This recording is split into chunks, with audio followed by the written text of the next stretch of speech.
C'est donc pour moi un honneur d'être aujourd'hui le maître de cérémonie, hier aussi d'ailleurs, de ce forum dédié à un sujet qui m'est cher, c'est-à-dire agir ensemble pour la francophonie. Je vais maintenant laisser la parole à un membre du RIFNB. Bonjour, bon matin, vous m'entendez bien? Super. Donc, bon matin, je me présente, Angèle Lausier, je suis directrice générale du CAFI, qui est le centre d'accueil des immigrants francophones du Nouveau-Brunswick. Donc, nous sommes fiers ce matin de faire partie du réseau en immigration francophone. Donc, le réseau compte 28 membres du réseau et moi-même sommes heureux de vous accueillir aujourd'hui pour cette deuxième journée du forum. Le but du forum est bien sûr de sensibiliser la communauté au sujet de l'immigration francophone. Comme souligné hier lors des ateliers, la communauté francophone du Nouveau-Brunswick connaît une diminution au niveau de sa croissance démographique. Donc, le rôle du RIFNB est de mettre en œuvre des stratégies au sein du Nouveau-Brunswick afin que le parcours d'intégration des nouveaux arrivants soit facilité. La collaboration est la clé pour réussir l'intégration, évidemment, des nouveaux arrivants. Nous en avons beaucoup discuté hier. Et le RIFNB met tout en œuvre pour que ce soit un succès en collaboration avec ses partenaires et ses membres. Donc, nous vous invitons, si vous voulez en savoir plus sur le RIFNB et sa mission, à visiter le site web qui est le www.rifnb.ca, qui, à ce que je pense, vous sera communiqué dans le chat. Donc, merci à vous tous ici d'être présents en salle et aussi en virtuel. Bon forum et nous vous souhaitons des très bonnes discussions pour la journée. Merci. Merci beaucoup, Angèle.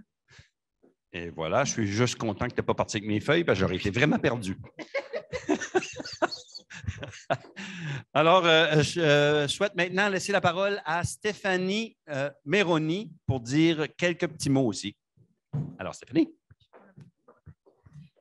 Bonjour, rebonjour pour certains. Rebonjour non, parce qu'on a commencé une nouvelle journée. Donc, bonjour à tout le monde. Stéphanie Méroni, je suis la coordinatrice du réseau en immigration francophone du Nouveau-Brunswick, plus communément appelé RIFNB. Je ne vais pas refaire un speech comme hier, mais juste pour vous resituer, le réseau en immigration, c'est un ensemble de 29 organismes qui travaillent chaque jour ou qui ont un lien avec l'immigration francophone au sein de la province. C'est eux qui travaillent toute l'année pour faire en sorte que le parcours d'un nouvel arrivant francophone puisse être le plus facile et puisse s'intégrer de manière le plus optimale possible dans notre province. Donc, un gros merci au travail de chacun d'eux parce que c'est un énorme travail. Et donc, juste aussi au niveau du rôle du réseau, qu'est-ce que c'est? C'est de mettre en place la stratégie en immigration francophone au sein de la province. Parce que pour pouvoir y arriver, c'est un travail de collaboration, c'est un travail qui doit demander l'unité puis le partenariat de chacun. Et puis, donc, du coup, on va chercher les partenariats francophones et ou bilingues aussi, et anglophone quand c'est nécessaire, pour justement faire en sorte que les nouveaux arrivants francophones se sentent chez eux au sein de la province et puis puissent être servis aussi en français dans leur processus d'intégration. Je vous souhaite une très bonne deuxième journée au niveau du forum. On espère que les ateliers qui vont suivre vous plairont, que les thématiques vous inspireront aussi. Et surtout, ne pas oublier, à l'issue du forum, il va y avoir un questionnaire de satisfaction qui va vous être envoyé, que ce soit en mode virtuel ou pour les personnes en présentiel. Donc, s'il vous plaît, n'oubliez pas de le remplir. Surtout, n'oubliez pas de nous donner des idées parce que le forum, c'est quelque chose qui est annuel. On va le recommencer donc du coup l'année prochaine et on a besoin de vos idées, vous, à la communauté, pour nous inspirer, pour qu'on puisse vous répondre parce que c'est un lieu où on veut que la communauté et les intervenants convergent, puissent avoir une discussion ensemble. Donc, merci beaucoup, puis bonne journée à vous. Merci, Stéphanie. Aussi, dans le questionnaire, il y a toujours une place pour des notes supplémentaires. Veuillez indiquer comment vous avez apprécié la job de l'animateur. Oui, oui, oui, bien sûr, bien sûr. Comment vous avez apprécié cet incroyable job-là? Je prends une grosse chance, là, Roger. Alors, j'ai le plaisir d'animer cet atelier ce matin avec Roger Doiron, ancien maire de Richibouctou et peut-être le nouveau maire de Beau-Rivage, on ne sait pas, hein, une petite campagne en même temps, Roger, ici. Alors, qui connaît très bien, bien sûr, le sujet de l'immigration francophone. Alors, bonjour, Roger. Bonjour Gérald, comment ça va ce matin? Très bien, très bien. Alors, à mon tour, j'aimerais souhaiter la bienvenue à tout le monde qui est ici, tout le monde qui est sur le web. Et hier, on a eu une bonne journée. Puis, j'imagine qu'aujourd'hui, ce sera tout aussi intéressant qu'on a pu avoir vécu ce qu'on a vécu hier. Alors, bonne session à toutes les personnes ici présentes et bonne session à tous ceux et celles qui nous écoutent d'ailleurs. Alors, on se joint à vous depuis Petit Rocher. Aussi, je tiens à commencer en reconnaissant que je me trouve aujourd'hui sur le territoire ancestral du peuple Mi'kmaq. Ce territoire est visé par les traités de paix et d'amitié signés à l'origine en 1725 par le peuple Wolastoqey, Mi'kmaq et Pescoto-Mukati, ainsi que par la couronne britannique. Rappelons que les traités n'avaient pas pour but de traiter de la cession des terres et des ressources, mais plutôt de reconnaître le titre de propriété Wolastoqey, Mi'kmaq et Pescoto-Mukati et aussi d'établir les règles des rapports qui se poursuivraient à long terme entre les nations. Je suis reconnaissant que nous puissions tous virtuellement nous réunir ici aujourd'hui. Je suis également reconnaissant envers les premiers peuples qui partagent leurs terres ancestrales avec nous tous. J'invite chacun de vous à écrire dans le chat depuis quel territoire non cédé vous vous joignez à nous aujourd'hui. Si vous avez des doutes, je vous encourage à utiliser les documents actuellement partagés dans le chat qui vous indiquent comment faire correctement la reconnaissance des territoires non cédés. Nous remercions aussi le docteur David Purley d'avoir partagé cette ressource via Dialogue Nouveau-Brunswick. À toi, Roger. Alors, hier, pour la première journée du forum, nous avons approfondi les intérêts économiques de l'immigration francophone. Nous avons aussi pu tirer de l'expérience d'employeurs et d'autres acteurs économiques de bonnes pratiques pour l'attraction, le recrutement et la rétention des immigrants. Aujourd'hui, nous allons nous intéresser au rôle des municipalités dans l'immigration francophone, mais aussi tout ce que chacun et chacune de nous peut faire pour participer à l'immigration francophone. Et pour ce faire, nous aurons le plaisir d'avoir parmi nous les personnes suivantes. Michel Arsenault, qui est du Conseil multiculturel du Nouveau-Brunswick, développement des communautés rurales. Nicole Summers, qui est la maire de Saint-Quentin. Angélique Reddy-Kalala, qui est agent d'immigration à la ville de Moncton. Myriam Légère, coordonnatrice nouveaux arrivants au village de Saint-Isidore. Kim Chamberlain, qui est la maire de Bathurst. Et Guillaume Deschênes-Thériault, qui est conseiller à la municipalité de Kedgewick. Alors, tout ce beau monde va nous permettre de mieux connaître ce qui devrait se passer au niveau. Alors, avant de commencer plus loin, hier, on a entendu Guillaume qui nous a relaté ce que pouvait être sa vision de l'Acadie dans les 10 prochaines années, ou dans 10 ans d'ici. Alors, hier, tu as assisté à ce qui s'est passé dans la journée. Et aujourd'hui, on aimerait de pouvoir avoir de toi une synthèse de ce qui s'est discuté, de ce que les employeurs et différents intervenants ont pu nous apporter pour améliorer la situation de l'immigration francophone dans nos régions. À vous la parole. Merci beaucoup. Donc, hier, on a eu une journée riche en réflexion, plusieurs pratiques prometteuses qui nous ont été partagées par nos panélistes lors du panel avec les employeurs, d'excellentes questions dans la salle qui ont permis d'approfondir plusieurs des aspects. Qu'est-ce que je retiens de la journée d'hier? C'est que le dossier de l'immigration est vraiment centrale pour l'avenir de l'Acadie du Nouveau-Brunswick. Dans le cadre de la première présentation dans laquelle j'intervenais, les données statistiques qui ont été présentées, les projections, démontrent clairement qu'au niveau démographique, l'Acadie du Nouveau-Brunswick, on a plusieurs défis devant nous. Et selon le scénario de référence, donc dans le contexte d'une immigration francophone qui n'augmenterait pas de manière importante, la population francophone du Nouveau-Brunswick est appelée à décroître, donc de connaître une décroissance au courant des 15 prochaines années, avec des conséquences importantes à la fois sur notre poids, sur la représentation politique, au niveau économique, au niveau de nos salles de classe, de nos différents services. Donc, quand on réfléchit à l'avenir de l'Acadie, on ne peut pas ni pas réfléchir à l'enjeu de l'immigration. C'est ce qu'on pouvait retenir de la première présentation. Et dans le deuxième panel, avec nos employeurs, on a vraiment mis en lumière l'importance de l'immigration, notamment dans ce qui est dans le contexte de la pénurie de main-d'œuvre qu'on connaît actuellement. Et on a aussi mis en lumière le rôle central que jouent les employeurs, à la fois dans le recrutement des personnes immigrantes, donc dans les façons de recruter à l'international, de faire connaître les opportunités économiques ici au Nouveau-Brunswick, et pas seulement dans le sud, mais partout dans la province, incluant dans nos régions rurales du Nord. Le rôle aussi que les employeurs jouent dans l'accueil. Souvent, les employeurs sont le premier point de contact local des personnes immigrantes et dans ce contexte-là, ont un rôle important à jouer pour accompagner ces personnes-là. Et on a aussi discuté de l'importance de la rétention, de réfléchir à comment est-ce qu'on peut, à la fois les employeurs, mais l'ensemble de la communauté, travailler pour créer des milieux inclusifs, des milieux où les gens veulent s'installer à long terme.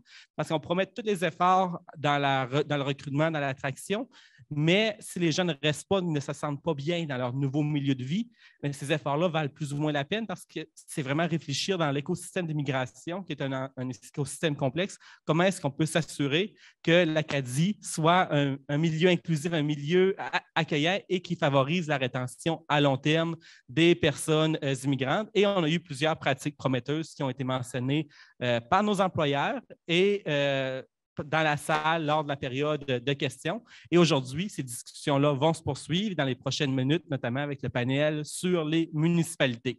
Tout de suite, je portais mon chapeau de chercheur, mais dans la prochaine heure et demie, je vais mettre celui de conseiller municipal dans le cadre du prochain panel. Donc, merci beaucoup et je repasse la parole aux animateurs. Alors, merci beaucoup, Guillaume, pour cette synthèse. Guillaume a plusieurs chapeaux. C'est pas, ceux qui connaissent Guillaume, je pense qu'il change de chapeau et il ne s'en rend même pas compte.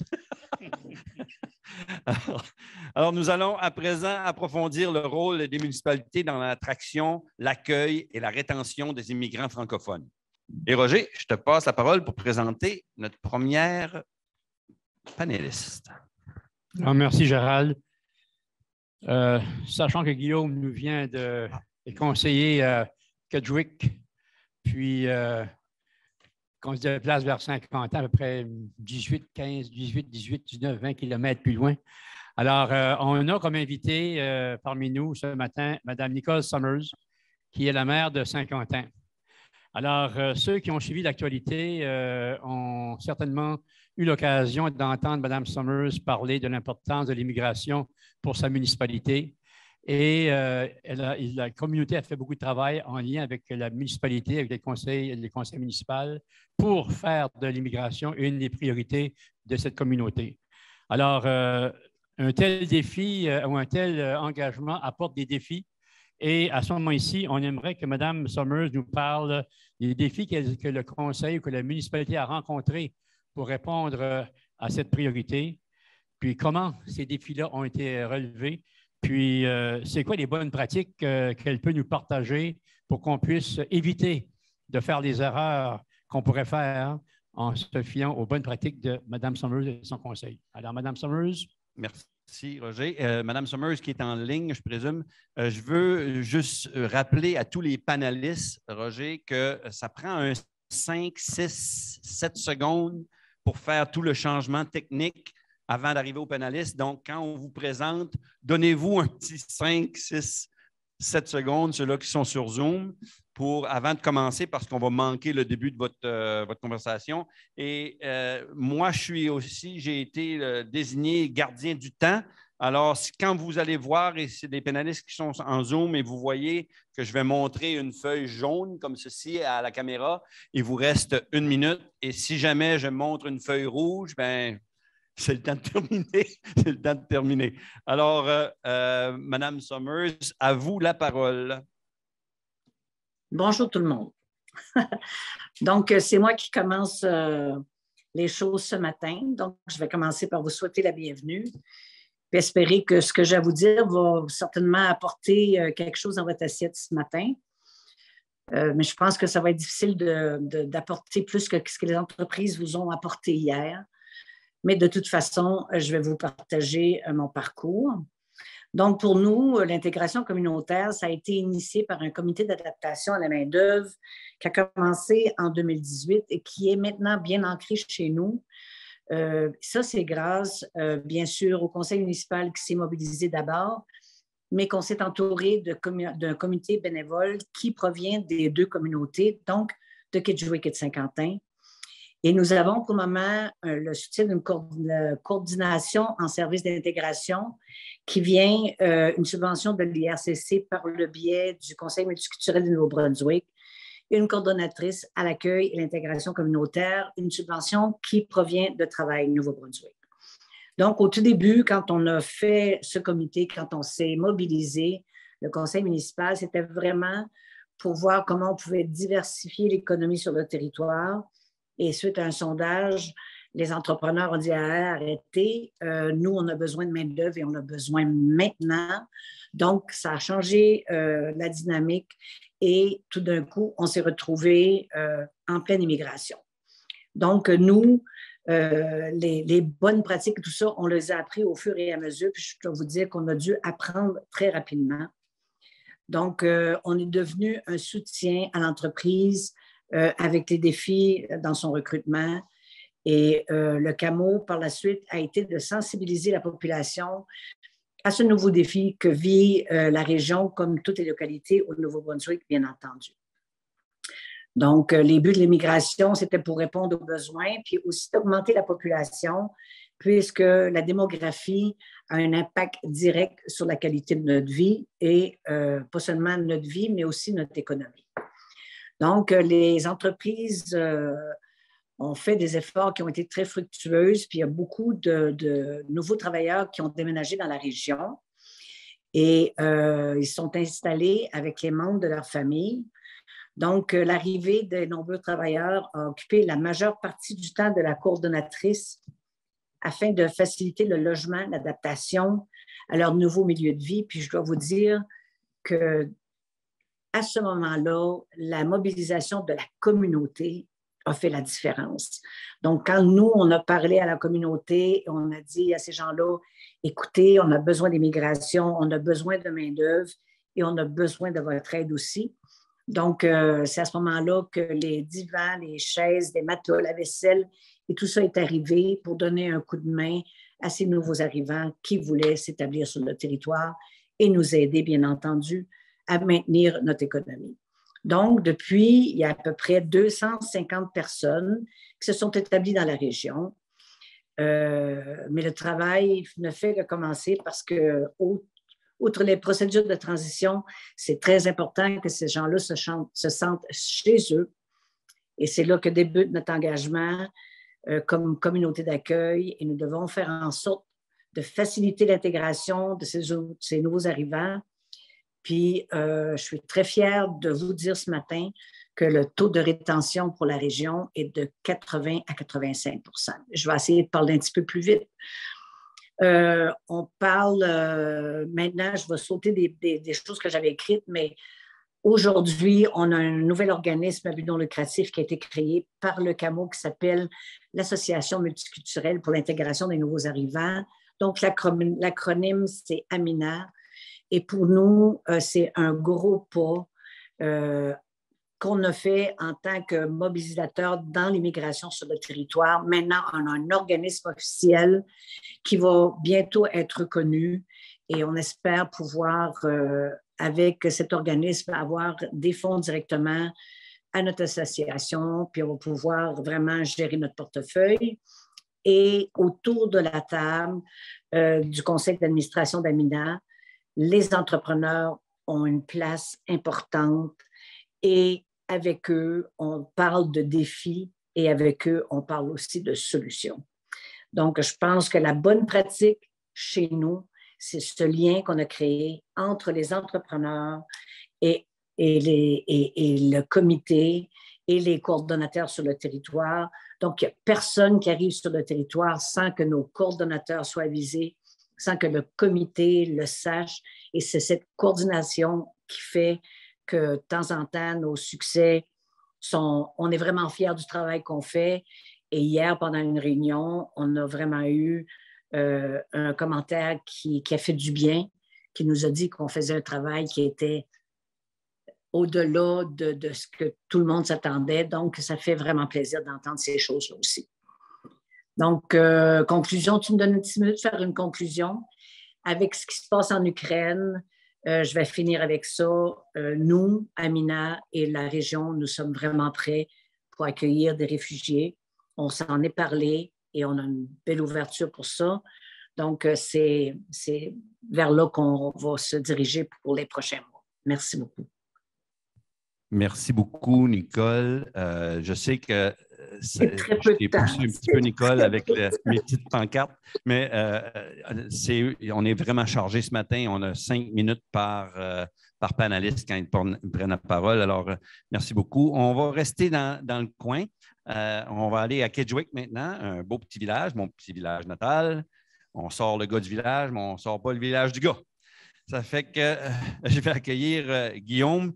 Guillaume, vous êtes aussi conseiller de cette municipalité-là, de Kedgewick, et qui a récemment identifié l'immigration comme un nouvel enjeu. Quelles sont vos priorités pour développer l'immigration francophone? Comment travaillez-vous avec les employeurs? Guillaume. Merci beaucoup. Puis je crois que Mme Sommeuse vient de mettre la table parce que ce qu'il faut savoir, l'immigration, c'est un dossier pour lequel on a un beau modèle de collaboration dans le Restigouche-Ouest. Je crois que c'est ça qui fait notre force dans notre région, cette collaboration-là à la fois entre nos municipalités, Saint-Quentin et Kedgewick, mais aussi avec les employeurs de la région et les bénévoles sur le terrain. Et comme Mme Sommeuse l'a mentionné, les 2 municipalités ont été partenaires dans la création. Donc, il y a eu le CAMO, puis après ça, qui a donné suite à l'AMINA, qui est notre association multiculturelle et qui, je pourrais dire, avec des ressources très limitées, fait un travail exemplaire sur le terrain. Parce qu'il faut y penser, accueillir plus de 200 personnes dans notre région, alors qu'on avait environ un poste à temps plein. Maintenant, un deuxième qu'on a eu au niveau communautaire, c'est faire beaucoup avec peu de ressources. Donc, une belle preuve d'innovation des gens qui sont impliqués dans le dossier de l'immigration dans notre région. Dans la perspective d'une municipalité, pour nous, comme vous l'avez mentionné, l'immigration, c'est un enjeu relativement récent. Hier, on disait qu'au Nouveau-Brunswick, historiquement, l'immigration était plus limitée qu'ailleurs au Canada. Et quand on regarde le Nouveau-Brunswick, dans certaines régions, historiquement, l'immigration était beaucoup plus limitée. C'était le cas de notre région dans le Restigouche-Ouest. Nous, on avait eu des familles immigrantes au courant de notre histoire dans les dernières décennies, mais c'est rien comparé au rythme des arrivées récentes qui se sont accélérées dans un contexte aussi de pénurie de main-d'œuvre. Chez nous, à Kedgewick, un exemple, comment ça change les choses au niveau du conseil municipal. C'était la première fois qu'à titre de conseil, un conseil avait la responsabilité explicite du dossier de l'immigration. Donc, on a des conseillers qui sont attitrés au dossier des routes, au dossier des eaux et des égouts. Mais pour la première fois, au sein de notre conseil municipal, il y a un conseiller, c'est moi qui ai obtenu la responsabilité du dossier de l'immigration en tant que tel. Donc, ça démontre aussi l'importance qu'on accorde à cet enjeu-là. Et aussi, il faut réfléchir comme municipalité qu'il faut prendre le temps d'investir aussi dans le dossier.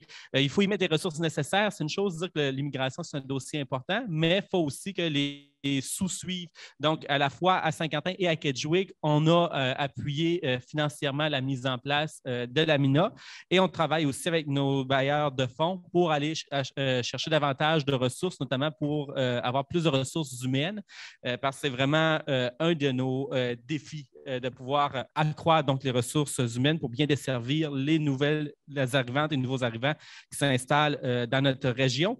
Et l'idée, c'est aussi d'offrir vraiment, dans des petites communautés comme les nôtres, d'offrir un accueil personnalisé, que les gens qui s'installent dans notre région, bien, que chez nous devienne chez eux, eux aussi, que ce soit notre grand chez nous. Et je pense que c'est un peu notre force. Quand Mme Sommeuse mentionne les taux de rétention qu'on a dans le Restigouche-Ouest, je pense que cet accueil personnalisé-là qui est vraiment ressenti n'est pas indifférent à de tels taux de rétention.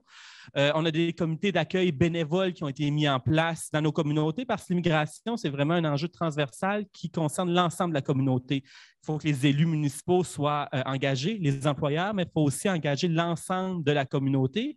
Et on est chanceux de pouvoir compter sur l'appui de comités de bénévoles très, très engagés qui organisent différentes activités au niveau de l'intégration communautaire. Par exemple, dans le temps des fêtes, ça peut être aller en forêt, faire une activité de coupe d'arbres de Noël.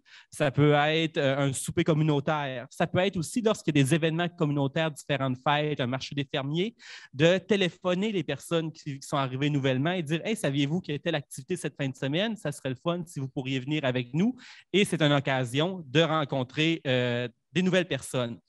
Et aussi, au niveau de cet accueil personnalisé-là, en tant qu'élu, chaque fois qu'on est mis au courant de l'arrivée de nouveaux arrivants dans notre région, avec le maire, on va cogner à la porte, souhaiter la bienvenue, donner un petit kit. Le maire a une érablière, donner une petite bouteille de sirop d'érable, donner nos numéros de téléphone et leur dire qu'on est bien content qu'ils soient sur place. Et on les met aussi en contact avec les différents services. C'est aussi une occasion de mieux connaître leur parcours et comprendre pourquoi est-ce qu'il y avait un intérêt pour notre région, même dans le contexte de ressources limitées, qu'on peut faire la différence. En matière de promotion, on a fait une vidéo avec un drone qu'on a mis sur YouTube pour présenter notre village. Et je demande à 2 personnes d'Afrique de l'Ouest qui n'avaient jamais mis les pieds au Canada avant, pourquoi Kedgewick? Pourquoi le Restigouche-Ouest? Pourquoi notre région? Ils ont dit, on cherchait à venir au Canada, on a vérifié sur YouTube, on a tombé sur la vidéo de votre communauté, on était sous le charme et maintenant, ils sont installés dans notre région. Donc, ça me montre des fois des petites initiatives qu'on peut mettre peuvent aussi aller loin. Donc, je dirais vraiment, chez nous, le mot-clé, c'est collaboration avec les employeurs, entre les municipalités et avec nos citoyens bénévoles. Merci. J'ai mis à l'épreuve la vitesse de ta diction ici, Guillaume. Alors, merci beaucoup. Merci. Nous allons maintenant rejoindre Saint-Isidore, qui a offert d'accueillir 40 travailleurs étrangers francophones en provenance du Maroc, d'Algérie, de Côte d'Ivoire et du Mali. Cela représente notamment 28 familles. Myriam Légère, vous êtes la mairesse de Saint-Isidore. Comment préparez-vous le terrain pour faciliter l'arrivée et l'intégration des immigrants? Comment travaillez-vous avec la population, les écoles, les partenaires? Un petit 5-6 secondes et c'est à vous.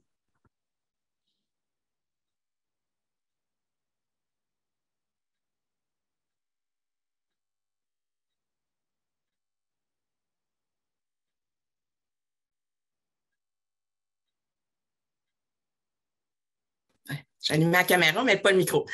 Alors, bonjour Myriam, puis désolée Gérald, mais je ne suis pas la mairesse du village de Saint-Isidore. Je n'ai pas ce talent-là. Vous m'entendez bien? Tout va bien? Je suis la coordonnatrice des nouveaux arrivants. En fait, avec l'annonce là, dans le temps des fêtes, au mois de janvier 2022, notre entreprise, méga entreprise dans la région de Saint-Isidore, Oxford Frozen Foods, qui a fait l'annonce d'immigration, d'un gros projet d'immigration francophone dans la région. Le village s'est tout de suite empressé, quand il a vu l'ampleur du projet, c'est tout de suite empressé de voir à l'embauche d'une coordination parce que le fardeau, vous imaginez, pour une petite municipalité d'à peine 800 personnes, ça devenait quand même difficile à gérer parce que les appels, ça arrivait de toutes parts, les demandes, les questionnements, tout ça. Donc, la municipalité est devenue partenaire ou a reçu un bon coup de main, merci à Travail NB, qui en fait, c'est le projet qui finance mon travail avec la municipalité de Saint-Isidore et avec tous les partenaires. Donc, merci beaucoup. Et donc, le rôle de la municipalité, c'est vraiment d'être à l'intégration et à la rétention. Quand j'entends des chiffres de 85 %, comme Nicole vient de dire, ça, c'est mon objectif, vraiment, là, bravo, merci beaucoup pour cette inspiration-là. Merci. Je voudrais dire aussi à la municipalité de Saint-Isidore, on a fait l'embauche il y a à peine 3 semaines d'un ingénieur qui nous arrive de l'Algérie, qui n'a pas rapport avec le projet dont je vous parle, mais je tenais à le mentionner parce que Chérif mon Dieu, son autre famille, Moulassène, pardon, de l'Algérie, qui est un ingénieur qui travaille avec nous pour une période de 6 mois, encore un appui de travail NB, parce qu'on a beaucoup de chantiers. Vous imaginez une petite municipalité, mais petite municipalité avec des grandes idées, des grands projets. On a une pataugeuse, un parc d'eau, un parc équestre. On a plein d'installations sportives et récréatives que l'on doit remettre à jour. Donc, Shérif nous aide beaucoup de ce côté-là. Puis aussi, nous donne un excellent appui du côté de 2 grands chantiers d'immobilier. Ça, je vais en parler dans quelques secondes. Donc, avis au gars de Roi Consultant qui a parlé hier, là, on a un excellent ingénieur civil dans la région de Saint-Isidore. Donc, pour répéter, je suis à l'intégration et à la rétention. Donc, comme les panélistes ont parlé avant moi, on est vraiment là comme pour offrir un soutien à ces nouveaux arrivants-là. On est vraiment là pour assurer que la liaison se fasse, la communication se fasse avec tous les partenaires, parce que je dois mentionner que je peux compter sur l'appui de Travail NB, je l'ai mentionné, mais ONB, Travail NB du côté des employeurs, des employés aussi, parce la cohorte de 40 travailleurs, on estime qu'on prévoit 28 familles de cette cohorte-là et 12 travailleurs individuels. Donc, les 28 familles, on peut imaginer que le conjoint, la conjointe qui va suivre, elle va pouvoir ou il va pouvoir aussi accéder au marché du travail. Donc, c'est important d'avoir les 2 côtés de Travail NB. Le CAINA, bien sûr, est là avec toute son expertise en intégration et en rétention. Et là, on a le ministère de l'Éducation, petite enfance. Vous pouvez imaginer les questionnements que j'ai eus moi, c'est mon 3e mois que je suis là au village. Et puis, les premières semaines, c'était les écoles, surtout l'école de Saint-Isidore, qui se demandent, hey, 40 familles ou 30 familles, ça peut représenter combien d'enfants dans une petite école qu'on compte à peine 150. Donc, on peut s'imaginer les questionnements de toutes parts. Puis, je reçois aussi beaucoup d'appui de la communauté. Moi, c'est important de parler aux résidents. Je parle avec eux via notre Facebook, via notre journal mensuel, le fondateur. Parfait, j'ai la minute, parfait. Donc, je communique avec eux autres, mais eux aussi communiquent beaucoup avec moi pour offrir du mobilier. Mon comité de bénévoles est déjà en place. Nos résidents ne sont pas là encore. On espère toujours les avoir durant l'été pour pouvoir que les enfants puissent rentrer à l'école au mois de septembre. Donc, on travaille avec tout ça. On a des incitatifs pour l'hébergement. Je n'ai pas le temps d'en parler, mais c'est certain que la priorité tout de suite, c'est sur l'hébergement. Il faut s'assurer qu'on ait des endroits. Et la municipalité, je peux vous assurer, a mis tous les efforts, et puis on a des plans. On a le plan A, plan B, plan C pour accueillir tout ce monde-là. Merci. Bon, merci beaucoup, Myriam. Roger, à toi la parole. Alors, merci, Gérald. Donc là, on est passé de Saint-Quentin, Kedgewick, Saint-Isidore. Là, on s'en va à Bathurst. La maire nouvellement élue aux dernières élections municipales de 2021, il y aura un an au mois de mai, alors est la personne de Mme Kim Chamberlain. Alors, Mme Chamberlain n'est certainement pas à ses premières armes en ce qui a trait à l'immigration. Alors, j'aimerais que l'on puisse entendre de Mme Chamberlain, c'est quoi les priorités que s'était donné le conseil ou que s'est donné le conseil municipal dans sa stratégie pour accueillir et pour intégrer les immigrants dans la grande ville de Bathurst.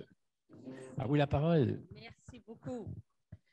Merci tout le monde. Moi, je suis du genre d'être debout. J'aime bouger. J'ai plein d'énergie. Écoutez, premièrement, aux gens du Maroc, peu importe à l'international, merci d'être avec nous. Bienvenue. Au plaisir de vous avoir au Nouveau-Brunswick un jour.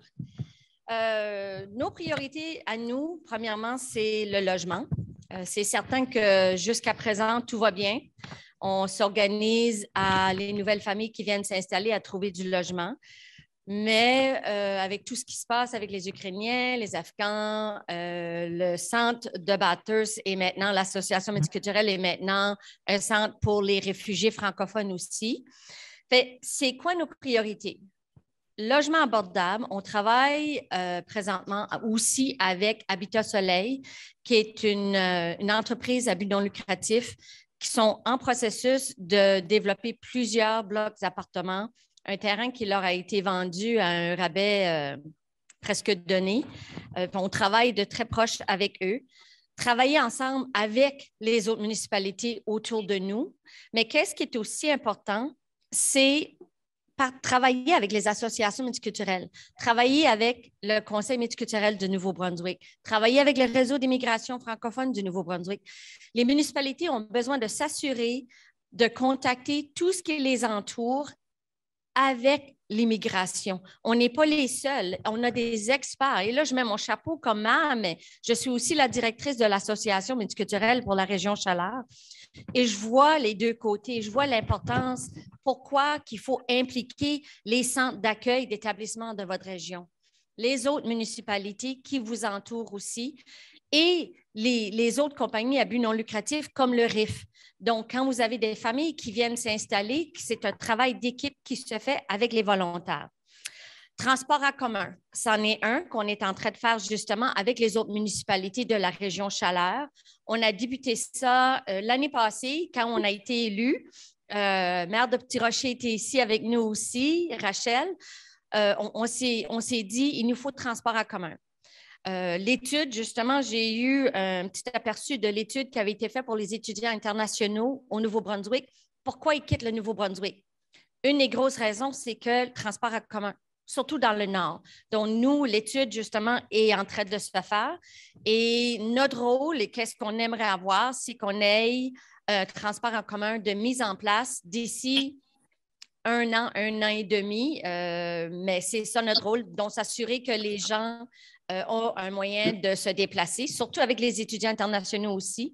À 200-250 étudiants internationaux par année, ça ne fonctionne pas de les avoir tous vivre à Bathurst. Il faut qu'ils vivent à Petit-Rocher, à Néguédou, à Pointe-Verte et maintenant avec la nouvelle ville qui va avoir lieu.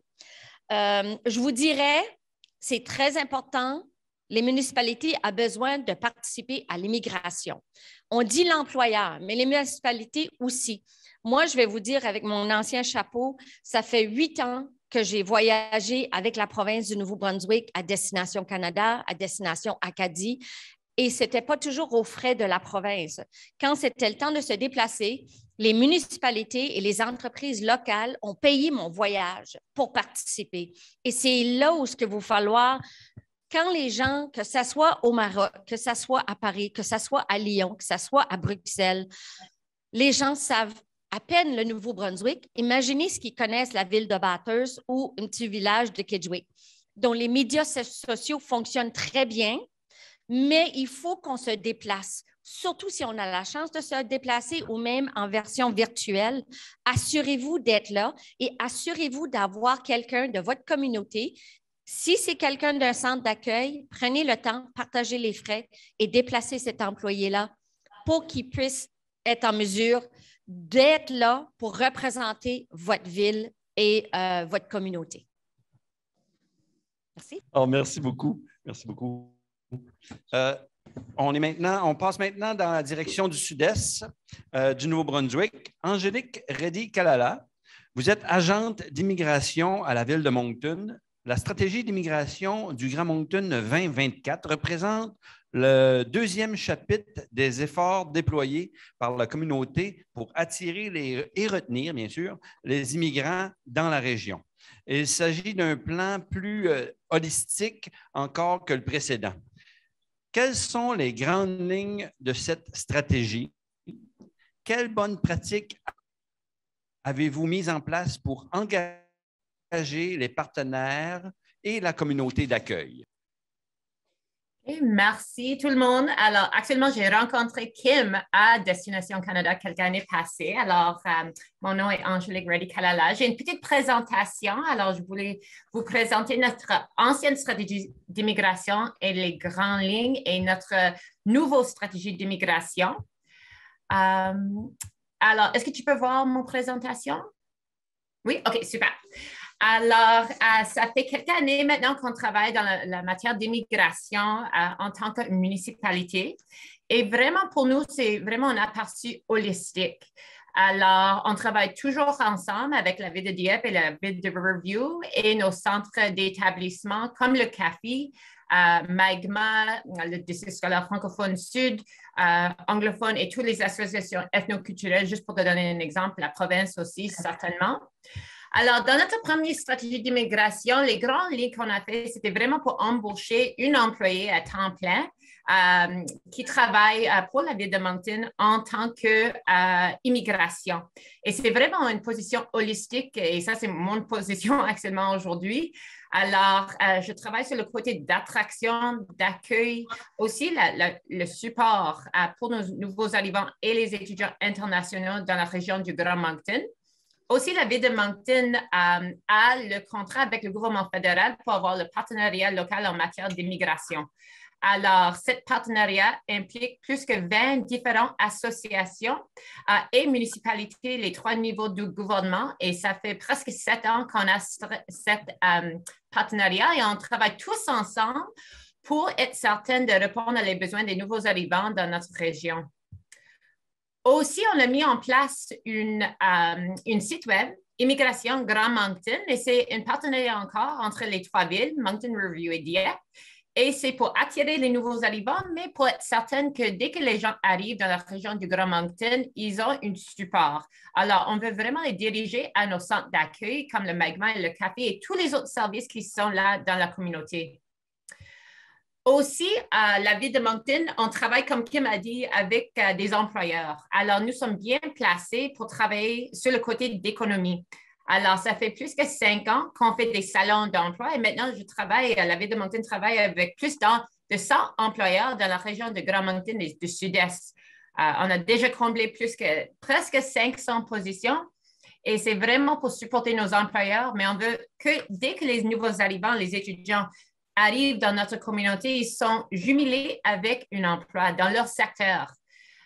Aussi, on fait des activités de bienvenue pour des étudiants internationaux et des nouveaux arrivants.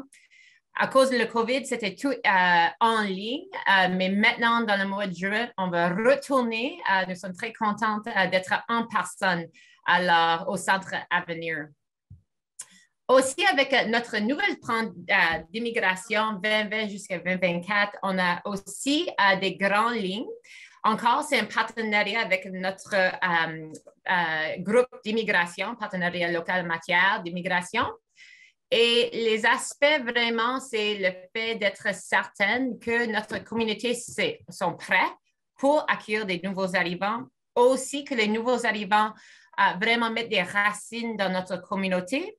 Et pour être certaine d'attirer des gens à notre communauté parce qu'on a beaucoup de positions à travers le Canada et à travers certainement le Nouveau-Brunswick qui sont disponibles. Alors, ça, c'est les grandes lignes. Et certainement, dans cette stratégie, la ville de Moncton, on implique vraiment sur ça. On travaille maintenant sur une boîte d'outils pour accueillir les nouveaux arrivants avec les PME. Aussi, la ville de Moncton, comme une coopération, a créé un groupe de travail sur la diversité, équité et matière d'emploi et inclusion parce que la ville de Moncton, c'est un des plus grands employeurs dans la région du Sud-Est et on veut être vraiment certaine que nos services représentent la communauté qu'on sert. Alors, on veut être certaine que nous sommes inclusifs et diversifiés et équitables. Alors, la ville de Moncton travaille très fort sur ça. Et aussi, on a créé un partenariat avec le commissionnaire de racisme systémique parce qu'on veut aussi regarder à tous nos services qui sont offerts dans notre région et pour être certaine qu'ils sont équitables. Alors, nous sommes très contents d'avoir cette consultation et on va commencer à travailler sur ce plan d'antiracisme l'année prochaine. Aussi, avec les villes, comme Kim a dit aussi, il y a tellement d'opportunités. Nous sommes neutres. Alors, ça veut dire que nous sommes très bien placés pour être là pour supporter tous les nouveaux arrivants sur le côté de développement économique, mais aussi communautaire. Alors, les rôles de les villes, par exemple, c'est vraiment de la collectivité de petites et moyennes. Alors, on devrait avoir une place à la table parce que comme on peut faire l'attraction, l'accueil et tout ça avec nos centres d'établissement, on veut les supporter. Mais les gens, en réalité, déménagent, oui, à une province, mais c'est à une communauté. Alors, les villes devraient vraiment être impliquées avec des réseaux si c'est possible. Aussi, sur le côté de planification communautaire, ça, c'est une grande partie parce qu'on veut vraiment que, oui, les gens déménagent chez nous, mais qu'ils restent dans nos communautés. Alors, je crois que ça, c'est 5 minutes. Et merci beaucoup. Oui, voilà. Merci. C'est à toi. Ça va vite. Alors, merci, Madame Redé Kalala. Donc, nous le voyons qu'à la lumière de tous ces témoignages, la réussite d'une stratégie municipale dépend de l'engagement d'un grand nombre d'acteurs. L'union fait la force et notre capacité à articuler toutes nos bonnes pratiques en travaillant ensemble est aussi primordiale. Madame Arsenault, vous travaillez sur le projet de réseau d'établissements rural, une initiative dirigée par le Conseil multiculturel du Nouveau-Brunswick. Ce projet rassemble les organismes d'aide à l'établissement de 7 centres ruraux et francophones à travers la province, soit Sussex, Miramichi, Chipman, Campbellton, la péninsule acadienne, Saint-Quentin et le comté de Kent. Alors, comment soutenez-vous ces municipalités dans leur politique en faveur de l'immigration? Alors, Madame Arsenault, à vous la parole.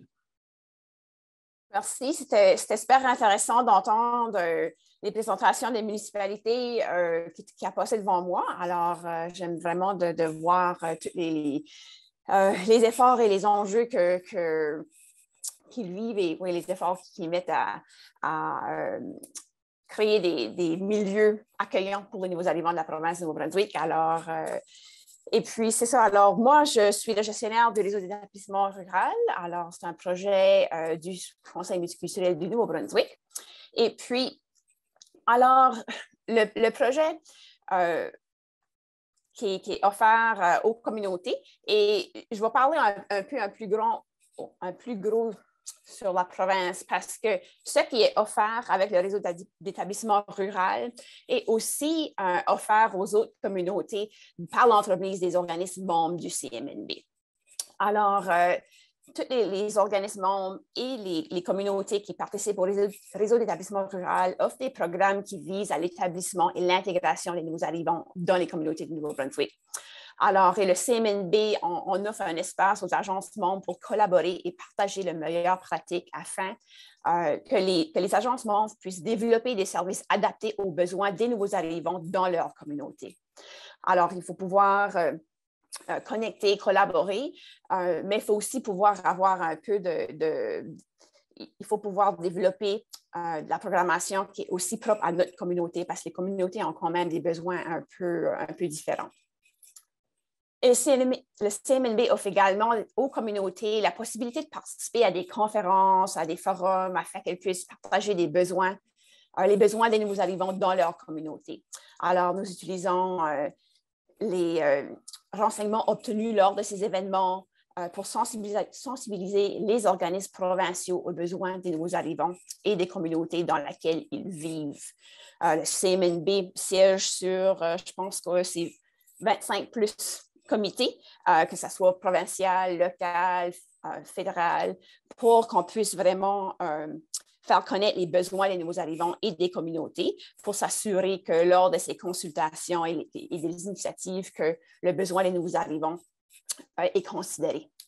Alors, et puis tous les événements, ça permet également aux communautés de créer des réseaux et d'apprendre davantage sur les efforts déployés par d'autres communautés dans la province.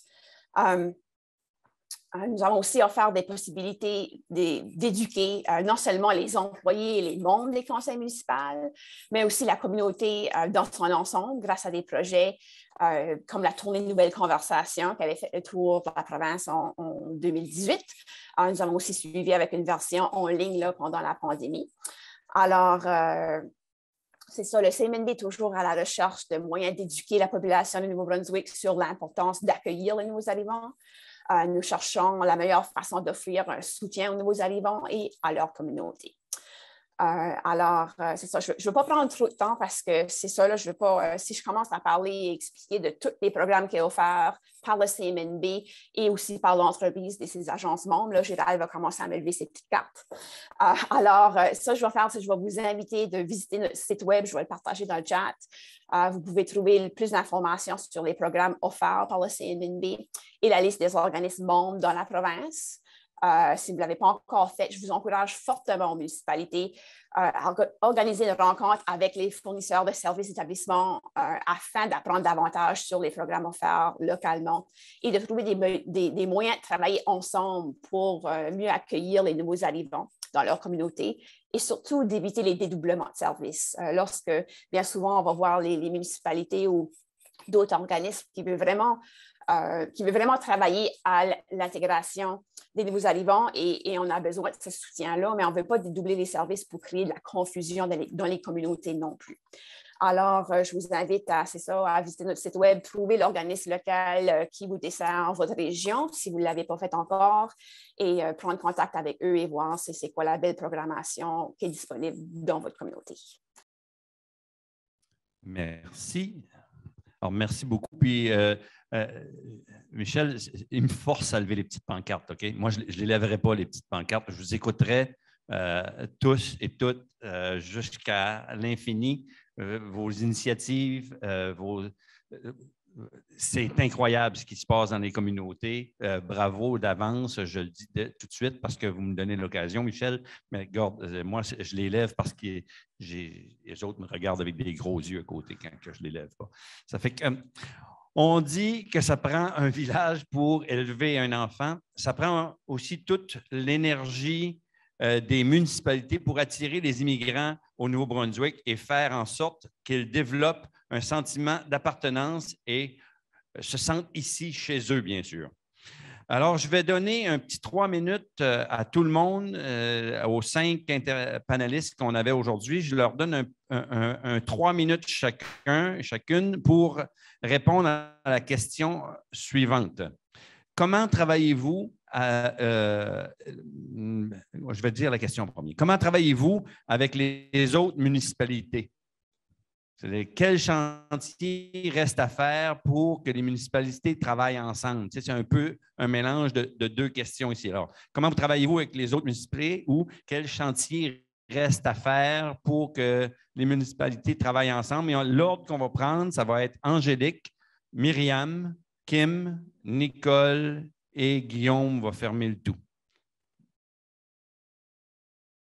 Alors, merci. Alors, je crois que les municipalités ont une grand aperçu de la système économique et social. Alors, dans la région du Grand Moncton, la ville de Riverview, Dieppe et la ville de Moncton, on travaille ensemble sur tous les côtés. Alors, sur le côté d'attraction, on a une brand qui s'appelle Immigration Grand Moncton.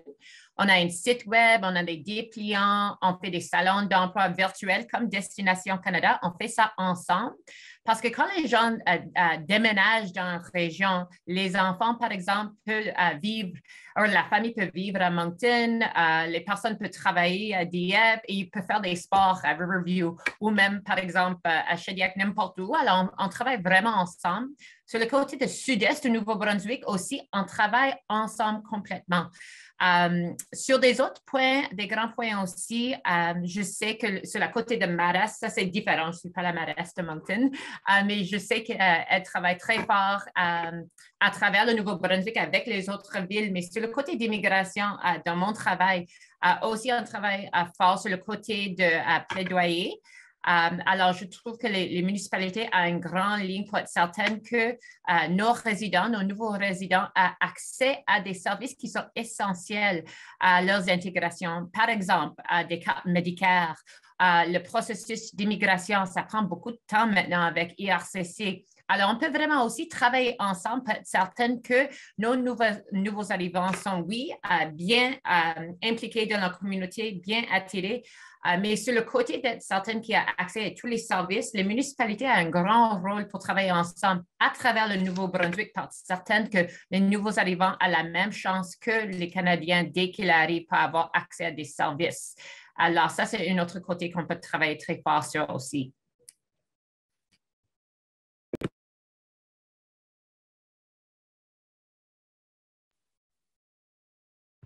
Myriam, c'est à toi. Donne-nous un petit 17 secondes avant de commencer à parler.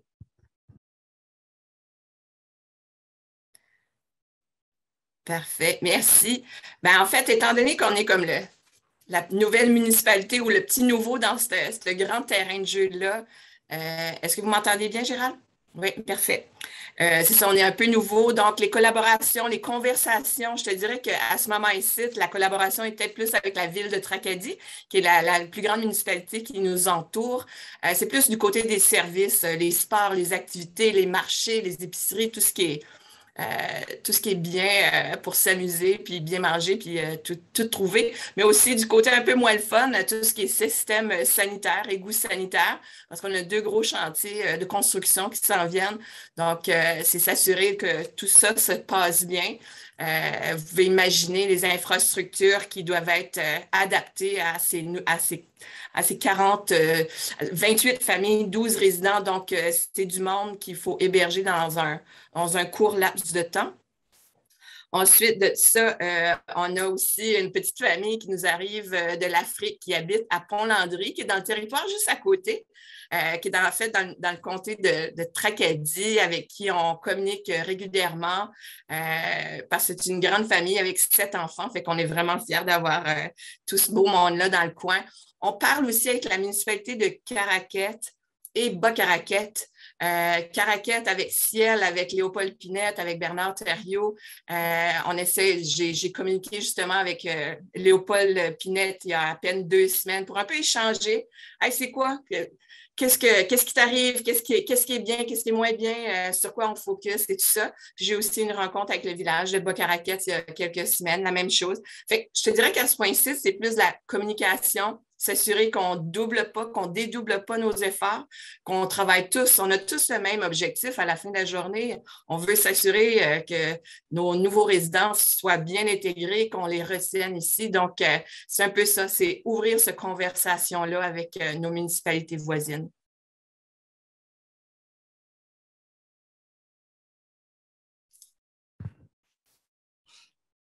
Merci beaucoup, Myriam. On passe à Kim. Kim, tu viens ici ou tu restes là? Oh, je peux rester ici. OK.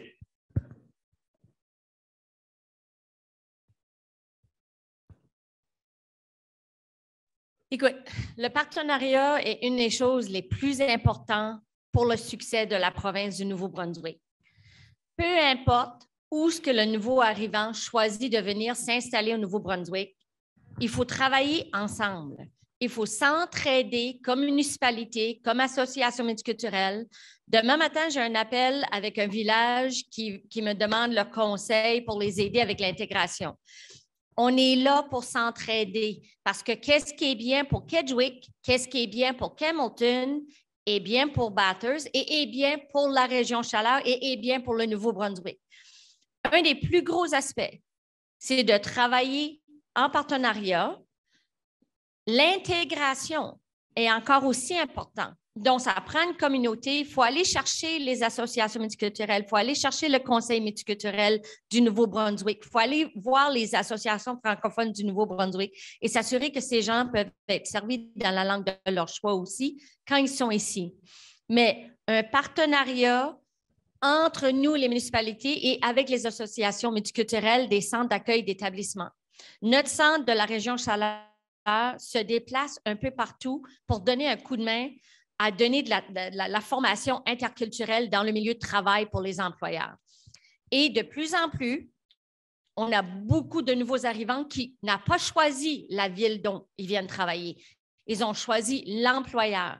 Donc, le travail est encore plus important pour intégrer ces nouveaux arrivants-là dans la ville ou le village. N'oubliez pas, ils n'ont pas choisi Bathurst. Ils ont choisi l'employeur. Donc, en travail de partenariat avec les employeurs, donner la formation interculturelle aux nouveaux employeurs, qui, je pense qu'il devrait être un oubli, devrait être obligatoire de donner cette formation-là aux employeurs, pas seulement aux propriétaires, mais aux employés qui vont travailler avec les nouveaux arrivants. On dit que ça prend une communauté pour élever, avec nos enfants, mais c'est le même concept avec les nouveaux arrivants. Il faut s'assurer qu'ils font partie de notre communauté puis partie de la province du Nouveau-Brunswick. Merci. Merci beaucoup, Kim. Je ne vois pas Nicole à l'écran. Je vois qu'elle est là, mais je ne vois pas si... Ah, et voilà. Nicole, à toi la parole. Donne-nous 5-7 secondes avant de commencer à... Vous m'entendez? Est-ce que vous m'entendez? OK. Donc oui, bien sûr que la collaboration est la clé du succès. Nous, on le fait depuis le début. Vous comprendrez que dans nos... M'entendez-vous? Est-ce que, Gérald, tu m'entends? OK. Donc, dans nos débuts, nous, on s'est vraiment regroupés. C'est le Restigouche-Ouest qui travaille ensemble et on a vu déjà l'importance de le faire, malgré qu'on est des novices en immigration. On avait besoin des associations multiculturelles d'Edmundston et de Campbellton pour nous aider à commencer là-dedans. Mais je pense que si on aurait voulu le faire en solitaire, on aurait manqué le bateau. Donc, je veux aussi, en plus de la collaboration, je veux souligner l'importance puis le cadeau que Guillaume nous fait en s'assoyant à notre table. Déjà, on a de l'expertise, on a des connaissances sur l'immigration qui n'existaient pas au sein de la table. Donc, je veux en profiter pour le remercier directement d'être à notre table et de nous guider dans nos démarches.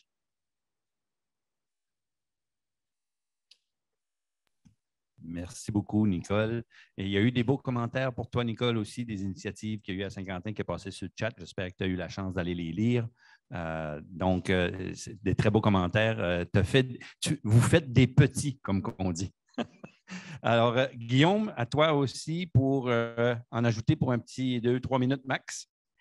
Bien, merci beaucoup. Merci, Nicole. Je pense vraiment, comme tu l'as mentionné, une des clés du succès dans notre région, c'est la collaboration dans le dossier de l'immigration. Mettre nos ressources en commun. Au niveau de notre association multiculturelle, l'AMINA, à la fois la municipalité de Kedgewick et la ville de Saint-Quentin, on est représenté au conseil d'administration et quand on met des initiatives en place, on réfléchit qu'est-ce qui va être l'impact sur l'ensemble du Restigouche-Ouest. Donc, je pense que la collaboration est vraiment clé. Et dans l'organisation des différentes activités aussi, c'est rejoindre l'ensemble de la population de notre belle région.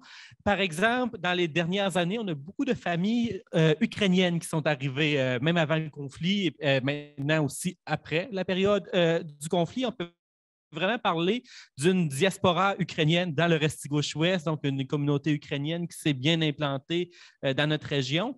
L'hiver dernier, il y avait eu une activité pour célébrer la culture ukrainienne, pour échanger, faire connaître les plats, la culture, différentes présentations. Ça a eu lieu à Kedgewick et tout récemment, il y a eu aussi une activité dans le cadre du conflit pour plus de recueillement pour réfléchir ensemble, moins de réflexion, donner un espace à nos nouveaux arrivants originaires de cette région. Là, ça avait lieu à Saint-Quentin. Donc, c'est vraiment mettre nos efforts en commun, réfléchir comment est-ce qu'on peut se renforcer. Donc, renforcer l'accueil parce que l'objectif, au final, c'est l'accueil réussi, l'intégration réussie de nos nouveaux arrivants et c'est par la collaboration, je pense qu'on se renforce et qu'on peut mieux atteindre nos objectifs communs. Et en plus de la collaboration avec les municipalités, je réinsisterai encore une fois sur l'importance de la collaboration aussi avec nos employeurs qui ont toujours été des partenaires clés dans toutes les initiatives qui ont été mises en place dans notre région. Merci beaucoup. Roger, à toi la parole. Non, merci, Gérald. Non, c'est bon. Non, c'est bon. Okay. Nous, à l'intérieur, c'est bon. Alors, vous avez entendu les intervenants et intervenantes et, sans exception, ils ont parlé de l'importance de la collaboration. Alors, j'aimerais devenir à Mme Arsenault pour qu'elle nous énonce des facteurs de réussite pour qu'un projet puisse avancer au niveau des communautés, au niveau des municipalités. C'est quoi? Quels sont les facteurs qu'on peut identifier comme étant des facteurs de réussite pour vraiment accomplir ce que nous voulons accomplir au niveau de notre implication? Alors, Mme Arsenault, à vous la parole dans 7 secondes à peu près? Oui. 10 secondes. Merci. Merci. Alors, je voulais intervenir aussi sur les communautés qui travaillent ensemble.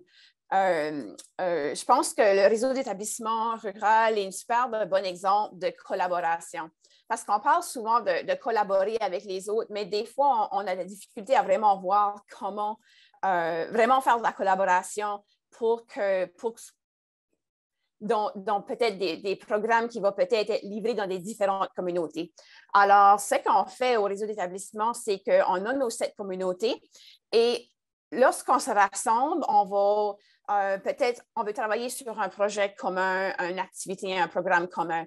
Mais on va vraiment, tu sais, s'il faut qu'on embauche un consultant, on embauche le consultant. Mais là, le financement qui est accordé à les 7 différentes communautés, on va aussi amener ça ensemble pour payer le consultant pour développer un programme commun. Okay? Alors, c'est là que lorsqu'on a des très petites équipes dans des municipalités ou comme les centres d'accueil dans le réseau d'établissements rural, c'est des petites équipes de 1 à 4 personnes. Là. Alors, vraiment, les ressources, ils ne sont pas là. Alors, c'est beau de se rassembler pour faire du réseautage et de voir, d'apprendre un peu. Mais quand ce qu'on veut vraiment dire de collaborer, c'est que, OK, on veut développer, je vais prendre comme exemple un programme de bénévolat pour les comités d'accueil dans les municipalités. Mais OK, peut-être qu'une municipalité a genre un gabarit d'événements qui marcherait très bien, une structure pour un événement qui marcherait déjà développé pour une activité de bienvenue de nouveaux arrivants. Peut-être que l'autre personne a un formulaire de confidentialité pour les bénévoles. Peut-être que l'autre a juste une formation pour les bénévoles. Alors, il faut vraiment... Alors, si on a des choses de développer, il faut vraiment se les partager. Et qu'est-ce qui n'est pas développé et qui doit être développé, de le développer ensemble et se le partager. Alors, c'est beau de faire du réseautage et de voir, OK, eux ont fait ça, mais qu'est-ce qui a été développé? C'est quoi les outils que vous avez en main pour se les partager? Parce que quand on travaille dans des très petites équipes de 1, 2, 3 personnes, ça prend beaucoup d'énergie et beaucoup de temps pour pouvoir mettre toutes ces structures-là en place. Alors, moi, je vous invite de non seulement faire du réseautage et de voir un peu plus, pas seulement aller chercher les idées, mais aller chercher le matériel, aller chercher la programmation qui est déjà développée, aller chercher les gabarits, vraiment se partager ces choses-là, parce que c'est comme qu'on dit, seul on va plus vite, mais ensemble, on va plus loin. Merci beaucoup, Michel. Des belles idées, le partenariat est la clé ici. Le silo est notre ennemi. Alors, merci à tous. Nous allons à présent passer à la période de questions-réponses. Il y en a d'entre vous que j'ai vu passer qu'il y avait des questions dans le Q&A au bas ou encore dans le chat. Je sais qu'il y en a passé. Et dans la salle, il y a probablement des personnes qui ont des questions aussi. Alors, on va faire ça un peu comme hier. Roger va rester ici et prendre les questions. Et moi, je vais aller dans la salle pour prendre le pouls de la salle. Et si vous avez des questions, juste à m'indiquer. Je vais me diriger vers vous. Alors, on a une question qui s'en vient là-bas, dans le temps que Roger prépare ses petits papiers pour les questions qui étaient en ligne. Alors, votre nom et ensuite votre question, s'il vous plaît. Mon nom est Honorine Gunchoup, je viens de Campbellton. Donc, je sais que les associations multiculturelles et puis le réseau des établissements rural organise comme beaucoup d'activités pour faciliter l'intégration des nouveaux arrivants. En tant que nouvelle arrivante, anciennement étudiante, dans ma communauté, j'ai vu quelques personnes partir et moi, j'ai toujours posé la question, pourquoi est-ce que vous partez? Et puis, il y avait ce manque d'activités culturelles qui permet aussi l'amusement, l'épanouissement en tant que personne en dehors du travail. Donc, j'ai décidé de créer le Club d'Africains et Amis du Restigouche. Le but du club, c'est d'organiser régulièrement des activités culturelles où les Canadiens et les internationaux peuvent se retrouver autour de la culture, juste s'amuser, partager. Maintenant, en tant que personne, en tant qu'individu, c'est quoi que les municipalités ou les associations multiculturelles offrent comme soutien? Parce que je vais dire que le Club d'Africains et Amis du Restigouche organise comme beaucoup d'activités. Le mois dernier, j'ai initié un événement qui s'appelle Spectacle au magasin. On va au magasin Sugarloaf, on fait des activités où il y a la danse, le slam, la poésie, beaucoup de choses, l'humour. Et puis, ce soir aussi, au mall, il y a encore cette même activité.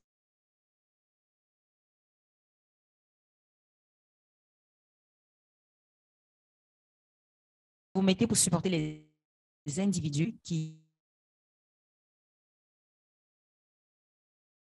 veulent aussi contribuer pour épanouir les personnes qui décident de rester dans la région. À l'écran, si vous levez la main, je vais voir que vous êtes prêts à répondre à ça. Ou... Ah, OK. On a eu un petit problème en ligne. Alors, qu'est-ce que je vois que Angélique, tu as la main levée, peut-être? Oui, alors, oui, j'ai chose à apporter. N'oublie pas le 5-7 secondes avant de commencer à parler, s'il vous plaît. OK, merci. Il y a un petit problème technique, mais je peux dire qu'est-ce que la Ville de Moncton fait pour, surtout les associations ethnoculturelles, les centres d'établissement. Alors, quelques années passées, notre conseil municipal a établi un fonds pour mettre en œuvre notre plan stratégique d'immigration. Alors, des associations ethnoculturelles dans la région de Moncton peuvent appliquer pour ces fonds-là. Aussi, on a un autre fonds pour des activités, ça c'est immigration, et on a un autre fonds pour des activités culturelles, parce qu'on sait que beaucoup de travail, ça se passe à travers nos centres d'accueil. Alors, on veut les financer aussi pour des nouveaux projets, mais aussi, on sait que beaucoup des activités d'intégration, ça se passe à travers des associations ethnoculturelles aussi. Alors, on veut vraiment les supporter. Alors, pour la Ville de Moncton, il peut appliquer pour ces fonds-là aussi, comme il peut utiliser, par exemple, des espaces dans des municipalités aussi. Alors, des municipalités ont beaucoup de différents types de services et qui peuvent supporter des associations et des associations ethnoculturelles. Alors, les gens devraient vraiment créer ces types de partenariats avec des municipalités. Merci, Angélique. La question était, merci de la réponse, la question est aussi dirigée vers les individus, comme individus nouveaux arrivants, qui s'impliquent, etc. Alors, est-ce qu'il y a un appui pour les individus? Kim pourrait répondre à ça? Oui. Bon, mais merci. Si je ne me trompe pas, je pense qu'on a fait une activité l'été passé avec vous, c'était ça? Pour le Festival international qu'on avait eu à la Santa Marina. Est-ce que c'était avec vous? À Bathurst, oui? Oui, c'est exactement. Je pense que ce qui est important, avez-vous votre page Facebook? Est-ce que vous avez tout ce qu'il vous faut? OK. Je pense que c'est important que vous approchiez les associations multiculturelles dans les autres régions. Comme nous, justement, cet été, on s'attend d'avoir un mini-festival international encore qui va avoir lieu le 16 juillet. Et on est en processus d'essayer de trouver quelqu'un exactement pour la journée de faire différentes célébrations. Qu'est-ce qui est bien, c'est de contacter chaque association, les municipalités, en leur disant qui vous êtes, parce que souvent, en étant plus petit, on était justement, même pendant le mois des Noirs, on cherchait à avoir des événements, des activités, et on les empêche d'aller en dehors. Même, on a été jusqu'à Moncton pour essayer de trouver des gens, de vouloir venir faire des activités avec nous pour célébrer chaque culture. On a fait le Diwali. On essaye vraiment de toucher toutes les cultures et les gens qui viennent s'installer. Mais pour vous, approchez les municipalités, approchez les associations, dites qui vous êtes, parce que croyez-moi, vous allez être très occupés et vous déplacer dans chaque municipalité parce qu'il y a un manque de ça. OK, ça fait plaisir. Merci. Vous voulez ajouter des sources de financement peut-être ou d'aide? Dans le fond, moi, c'est Patrice Siné de Restigouche à Campbellton. Dans le fond, quand il y a des activités apportées par des membres de la communauté, c'est sûr qu'il y a des possibilités de partenariat. Mais l'affaire, c'est que il faut absolument que ça rentre dans la mission de l'association et aussi, il faut que ce soit dans un créneau de temps qui réponde à notre calendrier d'activité. Mais c'est très possible d'avoir ce genre de partenariat et c'est bénéfique aussi pour la communauté. Merci beaucoup. Roger, tu avais une question peut-être qui est venue en ligne? Monsieur le Président. Bon.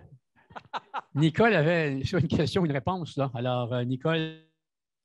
Oui, je voulais demander à Guillaume de prendre les coordonnées des personnes qui sont là, parce que pour nous, ce serait vraiment intéressant de les inviter à venir se produire chez nous, parce qu'il y a quand même une bonne communauté ici qui pourrait bénéficier de rendez-vous comme ça sur le territoire. Donc, je te donne le travail de Guillaume d'aller chercher tous les informations pour nous.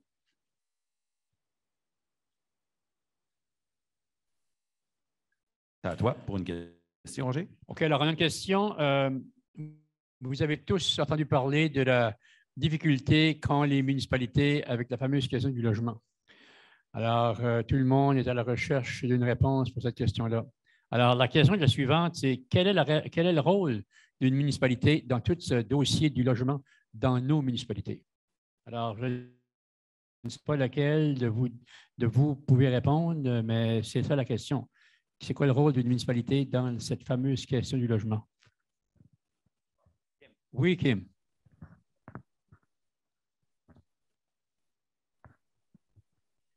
Au coût de la vie maintenant, au coût de la construction, le bois, ce n'est pas évident. Je sais que la province du Nouveau-Brunswick est présentement en train de faire de l'effort à travers de ONB pour inciter des investisseurs de développer des duplex, des blocs appartements.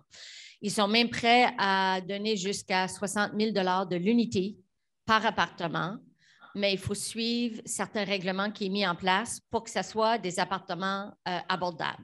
Qu'est-ce que les municipalités peuvent faire de ce côté-là? Parce que comme municipalité, c'est difficile pour nous d'aller inciter des investisseurs de construire des blocs appartements ou des logements. Mais s'ils choisissent de venir dans votre communauté ou dans votre ville, assurez-vous qu'est-ce que vous pouvez faire si vous avez du terrain à leur donner pour 1 $. Si vous pouvez vous organiser avec l'eau et l'égout, si vous pouvez, qu'est-ce que vous pouvez faire comme municipalité? Parce qu'en bout de ligne, ça devient les taxes propriété qui vont vous revenir à la municipalité. Mais pour nous, si on veut que les gens viennent s'installer, on est tous dans le même bateau, mais si on veut que les gens viennent s'installer dans notre municipalité, il faut que les municipalités soient prêtes à vouloir travailler avec l'investisseur parce que c'est très dispendieux, surtout aujourd'hui, pour eux. Mais si les municipalités et les villes sont prêtes à vouloir travailler avec eux et enlever un certain montant de charges des frais, je sais que nous, à la ville, on a aussi des incitatifs. Sur ce côté-là, on a des rabais de taxes propriété qui se fait soit 15 50 25 à chaque année pendant 3 ans. C'est là où il faut devenir créatif et que votre ville, votre municipalité devienne une région où un investisseur va vouloir agrandir. Merci beaucoup. Merci, Kim. As-tu une réponse, Guillaume? Oui, mais peut-être je continuerai un petit peu là-dessus parce que chez nous, c'est un des grands enjeux, l'accès au logement. On a une pénurie de main-d'œuvre importante. Les arrivées continuent d'augmenter, mais il faut être en mesure que les gens puissent se loger quand ils arrivent chez nous. C'est un de nos grands défis. À la municipalité, justement, comme Kim le mentionne, on a revu dans les derniers mois nos politiques incitatives au développement en ayant en tête cet enjeu de pénurie de logement et on travaille aussi en collaboration avec les employeurs qui ont d'importants besoins aussi en main-d'œuvre et que l'accès au logement est un frein au recrutement. Ce n'est pas seulement pour les nouveaux arrivants, mais aussi pour la population locale. Donc, c'est vraiment un enjeu de premier plan. Un exemple de pratiques qu'on peut mettre en place. Dans la dernière année, il y a eu des nouveaux blocs appartements qui ont été construits par un entrepreneur local et il y a un employeur qui est actif en recrutement international qui avait déjà réservé une section des appartements pour les nouveaux arrivants qui allaient venir. Il y a une section aussi qui est pour la communauté locale parce qu'on veut aussi favoriser les échanges. Donc, au niveau des blocs, mais lorsque des entrepreneurs ont comme de développer, c'est les approcher de manière proactive, discuter des besoins de migration et les mettre en contact avec d'autres employeurs qui sont actifs en recrutement. Peut-être que Nicole pourra aussi continuer là-dessus, que même qu'il y a des employeurs qui ont dû eux-mêmes investir pour développer des logements. Oui, il y avait Nicole, puis tout de suite après, je pense que Myriam voulait ajouter quelque chose aussi. Alors, Nicole? Oui, parce que vous comprendrez que même à travers la pénurie de main-d'œuvre, il y a des entrepreneurs qui sont devenus des propriétaires de logements. Donc, c'est vraiment pas facile de ce côté-là. Je comprends qu'il y a des municipalités, on doit aussi, en tant que municipalité, se mobiliser, mais moi, je voudrais faire la parenthèse qu'à un moment donné, si on veut avoir de l'immigration au Nouveau-Brunswick, il va falloir que le gouvernement s'investisse aussi, parce que ça ne peut pas être sur le dos de l'entrepreneur et le dos de la municipalité. On doit trouver une façon, que ce soit au niveau fédéral ou provincial, de supporter les entrepreneurs qui veulent justement répondre aux besoins de logement, mais que par des critères de la SCHL ou n'importe quoi, ne peuvent pas cadrer dans ces programmes-là. Donc, je pense qu'ensemble, on pourrait faire peut-être une différence de parler au gouvernement pour voir comment eux aussi peuvent nous aider dans cette crise-là. Merci. Merci Myriam maintenant. Puis après ça, c'est Angélique sur le même sujet. N'oubliez pas 10 secondes avant de commencer, s'il vous plaît. Parfait. En ce qui a trait à la municipalité de Saint-Isidore, elle ne bâtira pas. Je vois qu'il y a une question dans le chat. Les municipalités peuvent construire. La municipalité n'a pas le mandat de construire, elle n'a pas les reins financiers solides pour construire. Donc, nous, ce qu'on a entamé depuis 2-3 mois, c'est d'être un facilitateur, de trouver tous les joueurs. Puis vous l'avez mentionné, la SCHL, tu as ONB maintenant qui fait du travail dans l'hébergement. Tu as nous autres, par exemple, Oxford, qui est impliqué, donc le privé, le public, le village de Saint-Isidore est impliqué, c'est certain. On a trouvé un promoteur immobilier pour construire, justement, voir à ça. Donc, nous, on va, oui, inciter des promoteurs, on va leur offrir des terrains à $1, on va s'assurer de passer des égouts sanitaires, mais ça va être le travail du promoteur et tous les partenaires financiers, SCHL, développement social, tout ce beau monde-là, on va s'assurer qu'ils soient tout le tour de nos projets en immobilier. Donc, je voulais juste comme un peu peindre le portrait rapide de ce qu'on est en train de faire, nous autres. Merci. Angélique, donne-toi un petit 5 secondes avant de commencer à parler, s'il vous plaît. Alors, oui, je suis complètement d'accord avec Mme Summers et aussi mon collègue Myriam. Aussi sur les services de pré-départ, je pense que ça, c'est un grand aperçu. Certains que les nouveaux arrivants, avant qu'ils arrivent, sont préparés pour rester, par exemple, dans un Airbnb ou un hôtel ou un appartement à court terme, parce que ces informations avant l'arrivée, c'est très important aussi avec les nouveaux taux maintenant, parce que c'est plus cher d'avoir des appartements. C'est un moment intéressant de la région de Grand Moncton et Sud-Est parce que nous sommes vraiment en pleine croissance avec tellement de construction. Même à Shediac, c'est énorme, c'est super bien. Mais vraiment, quand les Syriens, par exemple, ont déménagé ici dans 2015, 2007, notre taux pour les appartements était à peu près à 10% disponible, mais maintenant, dans la région de Grand Moncton, c'est 1,5 jusqu'à 2%. Alors, vraiment, les services de pré-départ travaillent avec nos centres d'établissement pour être certains que les nouveaux arrivants ont l'information avant leurs arrivées. On sait qu'il y a des appartements qui sont disponibles. On travaille fort sur ça. Et ils sont construits comme chaque mois dans la région du Grand Moncton. Mais les services de pré-départ, ça, c'est vraiment important parce qu'on veut que les gens aient une belle expérience dès qu'ils arrivent. On ne veut pas qu'ils soient dans une crise non plus quand ils déménagent chez nous. Alors, juste pour être certaine qu'ils sont bien préparés, je pense que ça, c'est vraiment important sur le côté aussi de la province, de donner ces informations avant qu'ils arrivent. Merci beaucoup, Angélique. On a le temps pour une dernière question qui va venir de la salle ici. Je sais qu'il y a d'autres questions qui n'ont pas encore été répondues. Malheureusement, le temps nous peut. Les questions qui n'ont pas été répondues, qui ont été envoyées dans le point, les réponses vont vous être... on a encore du temps. Sarah, tu bâtis du temps ou quoi, toi, là? On a le temps. Bon, ben, je retire mes paroles. Je passe à la prochaine personne qui a une question, puis on continue. Bonjour, c'est Nathalie Comeau, directrice générale du regroupement féministe du Nouveau-Brunswick. En fait, j'allais amener l'enjeu de logement parce qu'on sait, il y a une étude qui vient de sortir récemment qui montre que les jeunes aujourd'hui, on peut pas maintenir notre style de vie à la base, vraiment avec nos dettes, des choses comme ça, puis se permettre de payer un logement. Alors, vous avez vraiment le doigt sur l'affaire. Je sais qu'évidemment, on n'est pas dans ce cas-là tous des locataires, mais la Coalition pour les droits des locataires du Nouveau-Brunswick qui vient d'être créée fait vraiment de la bonne pression vers la province. Vous voulez les appuyer déjà, c'est un organisme qui existe pour mettre de la pression chez le gouvernement. Selon eux, il n'y a pas de crise de logement dans notre province. Alors, il y a beaucoup de travail à faire là-dedans, puis ça, le fait déjà. Alors, je vous encouragerais, en plus de vous rassembler, comme vous dites, pour mettre la pression que c'est un organisme à appuyer.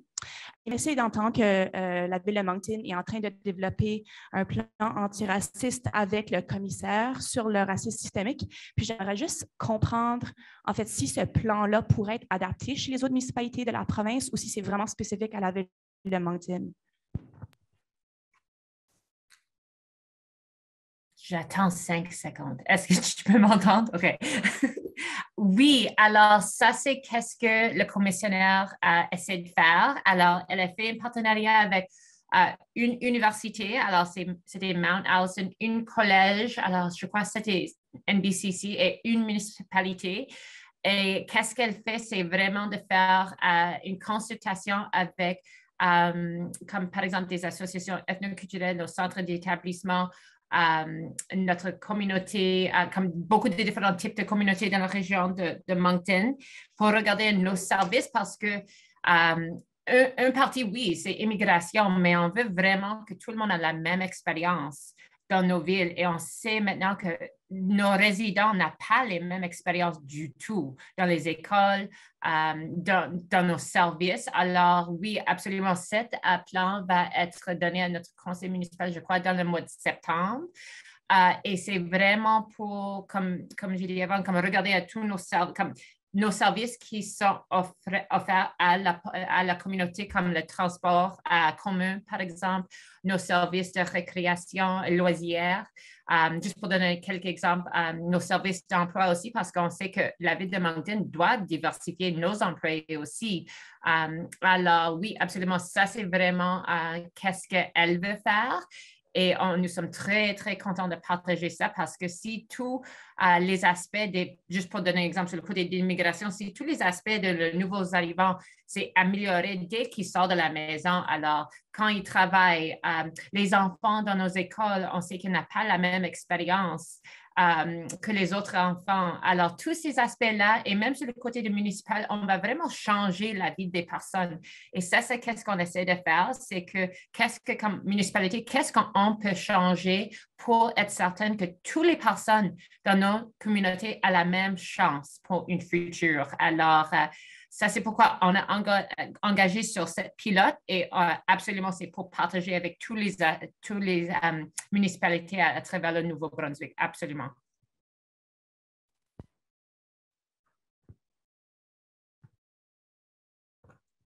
Alors, merci, Mme Kalala. J'ai une autre question ici, puis ça va être la dernière pour ce matin là, par rapport à nos activités. Voici ce que c'est. Alors, vous êtes au courant qu'à l'heure actuelle, plusieurs immigrants qui nous arrivent ne parlent pas le français ou n'ont pas le français comme langue maternelle, mais ont une autre langue ou d'autres langues. Alors, on aimerait savoir que faites-vous dans vos communautés, dans vos municipalités, pour que ces nouveaux arrivants apprennent le français?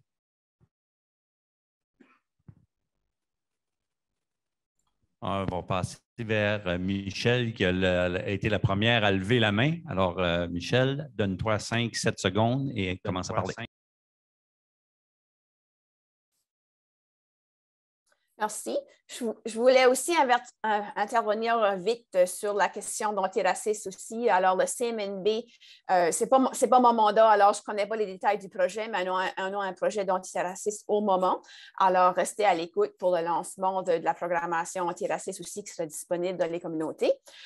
Et sur la question de langue, alors, moi, je vous recommanderais de communiquer avec vos associations multiculturelles locales.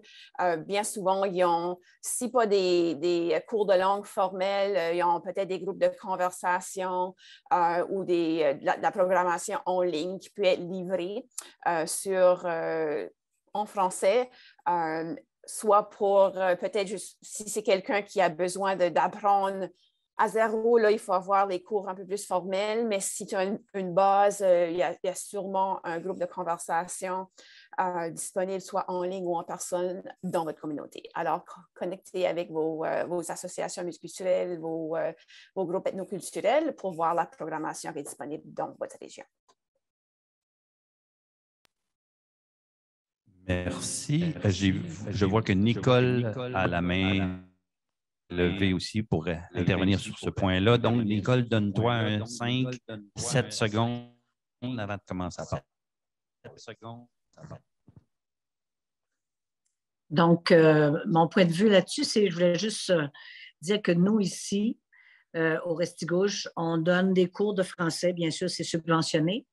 Mais je voulais aussi faire la parenthèse que l'employeur paye l'employé pendant qu'il va prendre ses cours de français. Donc, c'est vraiment important pour nous que l'immigrant sur notre territoire apprenne notre langue et apprenne à communiquer en français. C'est le but de l'immigration, c'est le but de l'employeur également, d'avoir une communauté qui maintient sa langue sur tout le territoire.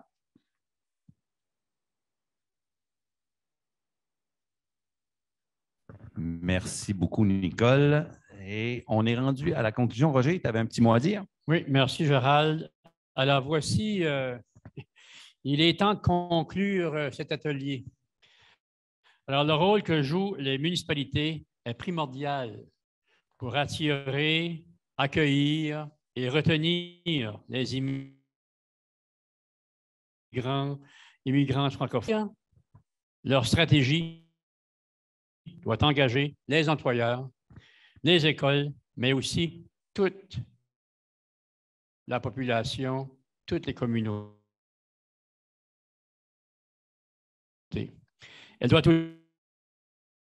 aussi montrer l'exemple en engageant tous leurs services et en incluant dans leur fin, elles doivent aussi travailler ensemble. Et vous savez à quel point les commentaires par rapport à la collaboration ont été mentionnés durant cette présentation et l'importance de la collaboration entre les différents intervenants, entre les municipalités et aussi entre le municipal et le provincial. Alors, Gérald, à vous la parole. Merci beaucoup, Roger. Et c'est sur ces mots que s'achève notre 3e atelier. Restez avec nous pour le 4e atelier et dernier atelier de ce 2e forum annuel du RIFNB sur le thème des communautés francophones acadiennes plus fortes. Comment favoriser l'intégration des immigrants francophones?